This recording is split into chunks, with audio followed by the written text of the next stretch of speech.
A serious incident on board Starship Toleka. Hello, my friends, thank you for being here with me again. I hope you are all happy and well. I am Marie. This information can be seen as science fiction, or as the viewer sees best, and I post it for entertainment purposes only, but I take my information very seriously, for whoever has eyes to see. I am perfectly aware that in the New Age community extraterrestrial spacecraft are portrayed as perfect machines, which were manifested using only the love and good intentions of their creators. And even more, many famous authors push the idea that Pleiadians travel through space in Merkaba craft made of pure light, and generated by their overinflated egos, or whatever, where they are always portrayed as perfect beautiful beings, including the men, who also look beautiful in a feminine manner. For me, this is highly suspicious, because men are not meant to be beautiful in that way, so I link it with the present agenda on Earth of destruction of masculinity, and of femininity as well, for that matter, always equalizing the genders, where they no longer can be distinguished from one another, in the name of equality where it is not needed, and all to reduce the population, but that is another subject. The idea that everything on Earth is slow and pasty, when outside it is all perfect and of high existential realms, is everywhere, and I'm even perfectly aware that several of my predecessors are guilty of that as well. Things are not so simple, as there are lower and higher existential realms everywhere, so, yes, there are higher beings, light beings and creatures of high existential realms who no longer need spacecraft, and they no longer need to travel as space, distance, and time are only illusions of the mind. They only need to want to be somewhere, and be seen by whoever they want, and they are there suddenly, as they manifest themselves at will, because they live in a realm beyond time, and beyond distances. But some of us need elaborate mechanical devices, called starships, to travel those space, because we are as material as you are, because we are more people, because we basically live in the same realm as you do. And I say this, fully knowing that we are all in the astral, all the time, and that we are illusions of our own mind, as I have explained many times before, yet in our everyday experience, we do live in this material world, so I'm not contradicting myself. I am also well aware that many people like our information, but not our dramas, but they are only part of life, because we are alive, and we are more people like you, so things do happen to us, as things happen to you too, so get over it, because the most important message I can give you all, is that you are not alone, and there are more people just like you watching over Earth from space, and who were not born there on your planet. And lastly, I must state that those past dramas were created by people who my group was in contact with, and were blown out of proportion because of their reactions and frustrations, and not by us here. I'm sorry for having said all this before getting to the nitty-gritty of the subject of this video, but I felt it was necessary. This next information was not meant to be made public, yet after several days have passed we reconsidered and decided to share it with all of you.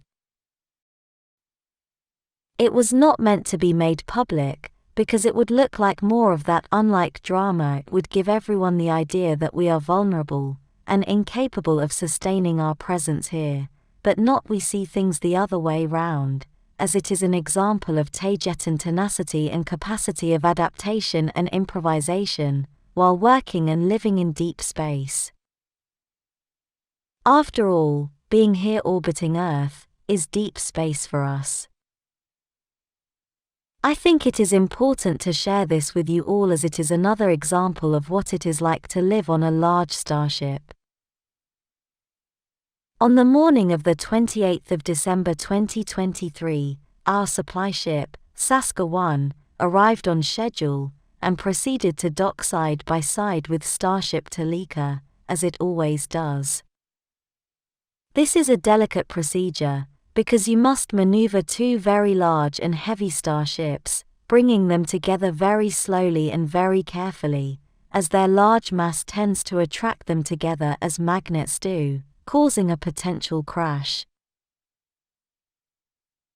The docking procedure is as follows: Saska 1 and Toleka in low Earth orbit move side by side, getting closer and closer, until their large hangar doors coincide. Then Saska 1 extends a telescopic boot, shaped to fit with the large rectangular doors of both spacecraft. And once together, they move closer to one another until they finally touch, and then are secured together by large mechanical clamps. This maneuver is done using gravity manipulation engines only, and it is quite delicate because any mistake can cause a crash, and two heavy starships crashing, or rubbing against one another, even at low speed, can cause a lot of damage, as this procedure is done under their shields, so the ships are not protected by them. Once docked together, the large rectangular doors of the hangars of both spacecraft open, and as they are together, anyone can simply walk across from one ship to the other. The unloading of provisions, supplies, and spare parts then takes place using simple forklift loaders and platform vehicles, which move everything that is needed from Saska 1 to Toleka and vice versa quite efficiently. This time Saska 1 arrived, it unloaded two brand new, last generation and state-of-the-art, fighter-class starships, the sixth generation of the very successful Suzy class, called Super Suzy Mark VI, which are meant to replace older Scimitar-class starships that are aging.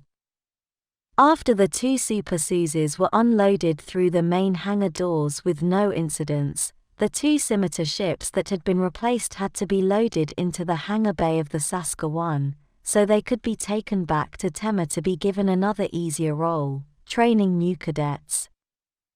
But as the hangars of both ships were almost full, the maneuvers became delicate and complicated as they had to move several fighter-class starships inside the hangars using tractors, and in very close proximity with one another. And in some cases, the wingtips of one were passing under the wings of other slightly larger ones, in a situation that is exactly like moving aircraft inside the hangars of human-built aircraft carriers, at sea. As the hangars were full, the Scimitar ships could not be moved from Toleka to Saska 1 using the main super large hangar doors, because the new ships were in the way, so they opted to use the secondary and much smaller hangar doors to move the Scimitars across. The problem was that those doors were barely large enough to fit a Scimitar ship through them, with only like a fraction of a meter of clearance, or so it was calculated. As there was not enough space inside Toleka to turn the Scimitar ship around, they had to tow it into Saska 1 in reverse. When the Scimitar ship, called Hungry Gunnable, was halfway across, the tow tractor started to twist it to one side so it would fit, so that it could pass free from the parked shuttles inside Saska 1, but it twisted it before time, because there was not enough clearance between the Hungry Gunnable and the door. This torsion movement caused the Scimitar ship to become wedged under pressure in the rectangular opening between both ships. All the procedures and efforts to reverse the Hungry Gunnable back into Toleka failed, as they only caused the Gunnable to become more wedged, because the pressure it was under was worsened by the natural and normal movements between both large starships, to the point where the tires in the wheels of the front landing gear of the Gunnable exploded, with a horrible noise, causing all the weight of the ship to reside on the bare rims of its front landing gear, which also deformed the floor of Toleka's hangar. This caused the landing gear of the Gunnable to be inside a depression in the metal of the floor, which made it impossible to move in any direction. As well as the floor, Toleka's door railing above was also being damaged by the wedged ship. The engineers of both Toleka and of Saska-1 tried to disassemble the Hungry Gunnible's front landing gear, but as all the components were under a lot of pressure, when they removed a bolt, it shot away like a bullet, so they decided not to disassemble as it was too dangerous. They proceeded to attempt to cut away parts of the landing gear, which was the one wedging the ship, but it is made of very special high-grade and high-resistance metal, so the best plasma cutters only managed to make it glow white-hot, but did not manage to cut through. As the days passed, the added mass of the two large starships was starting to cause the Toleka and the Saska-1 to lose orbital speed and altitude. In other words, they were starting to fall to Earth, and the critical altitude was now about to be reached, where they would be so low that they would start to become visible from Earth, as they would start to bite the atmosphere, as it is said here, and that means that the air molecules hitting the ships would start to glow, making both ships visible, making a comet or meteorite-like effect, as seen from the surface.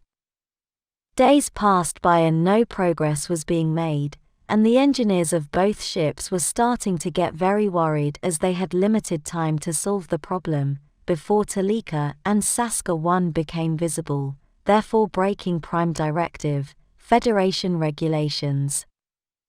The ships could not start the engines to correct and gain altitude because the dynamic pressure effect added to the wedged Hungry Gunnibale would cause enough lever torsion to badly damage Toleka and Saska-1. They had to remove the trapped ship before being able to correct altitude, with an engine burn, as it is called here. The Taygetans acted stubbornly as they proudly did not want to ask for help, not even from their close friends the Irma, who are close by in their Starship Avian 1, and they all fought to solve the problem as everyone else on Earth was enjoying New Year's Eve celebrations. As yet another day went by, the ships finally started to bite the atmosphere, so they had no choice but to start the engines with minimum power, and coordinate the small burn with Saska-1, in an attempt to gain orbital speed and altitude, as both ships had to start their engines in perfect synchronicity as to prevent the wedged, trapped Gunnibale from causing further damage. As they performed the small engine burn, the dynamic pressures on the trapped Hungry Gunnibale were too much, as was expected, and this added pressure caused the parts of the ships to violently collapse with a large explosion. Not a chemical explosion with fire and all, I mean an energy release explosion, where pressurized metal violently gives way, like a large destructive compressed spring. I heard this explosion, and felt the shudder even through my headphones, and while I was in my room several decks below. This explosion badly damaged the hangar door of Toleka, fracturing the hull above, and badly damaging hydraulic and air tubes and equipment above, and slightly damaged the door frame on Saska-1.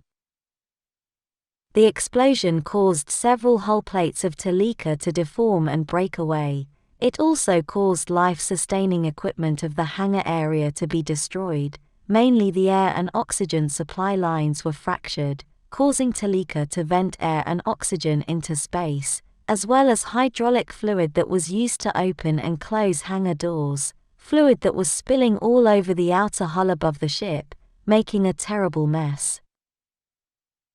The containment valves of the pneumatic equipment, air, oxygen, and hydraulic systems, could not isolate the problem and the leaks, because they too were badly damaged, because they were subjected to tremendous pressure. And this almost caused a fire, and if it had happened then the consequences would have been much, much worse, and we probably wouldn't be here now. This damage did not cause ship decompression, because the energy shields outside still acted maintaining the air inside, as they are designed to do so. An hour after this explosion, the Hungry Gunnibale was finally released and was towed into the Saska-1. It was badly bent, and its hull was broken in several places. The hungry gunnerball is considered to be a total loss, as it had been twisted and grinded between two very large starships, the Toleka and the Saskatchewan. Toleka sustained heavy damage and was considered that it had to be taken back to Tema for extensive repairs in a shipyard. Saskatchewan sustained damage to its hangar door and railing, making it unusable.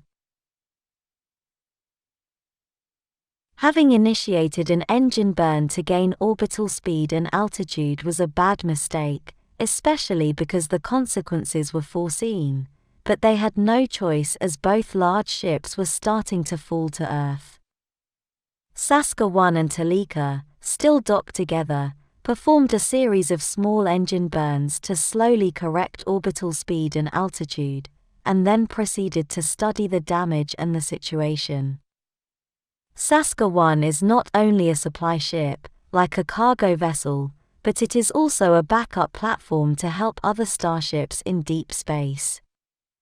It is full of workshops, large replicator machines, construction and repair equipment, and service vehicles, and it also carries several tons of spare parts and generic materials for deep space repairs. Right after this incident, all the engineers of the Saskatchewan and Toleka, including her lead engineer, Taygeta, started to work on the repairs, to do their best so Toleka not need to limp back to Tema for repairs, leaving this area around Earth unattended, and for an unknown amount of time. As the days go by, the repairs have advanced a lot, although they are still working on the damaged places and equipment. Toleka no longer needs to go back to Tema for repairs, but we almost needed to go away from here. This was a close one. The repairs will still take several days to be concluded, if not weeks, but it has now been said that everything will be solved from here, with the help of Saskatchewan and her crew, who will continue to be docked with Toleka for the time being. The last time I was in the hangar looking at what they were doing, they were placing new floor plates on Toleka's hangar with a vehicle with a crane, and they were welding them on. After fixing the damage, Saska's engineers and workshops will continue repairing smaller places, things and damaged or worn-out equipment on Toleka, such as a servicer elevator that does not work. The good thing is that no one got hurt. It was only a frightening event for us all, and it was only an accident, nothing more. This incident has also made us get closer to them, as friends and part of our team here, and have also provided another large ship to be able to walk to, so we can see, live and expand where we can go, just a little more. It is nice to see new places and new faces, as I haven't gone out of Toleka in at least 2 years. Things are slowly starting to get back to normal here, although Saskatchewan's black metal hull is still blocking my bedroom's window view of Earth. I miss seeing it from here, especially before I go to sleep, as I always do. I hope you liked my video, a little hint of the perils and dangers of living in space. It is not as glamorous as it is made to think. It can be very dangerous, and it can be nerve-wracking and stressful. Thank you for watching my video, and for liking, sharing and subscribing. I appreciate it a lot. And I hope to see you here next time. Take care. With much love, your friend, Mari Swaruu.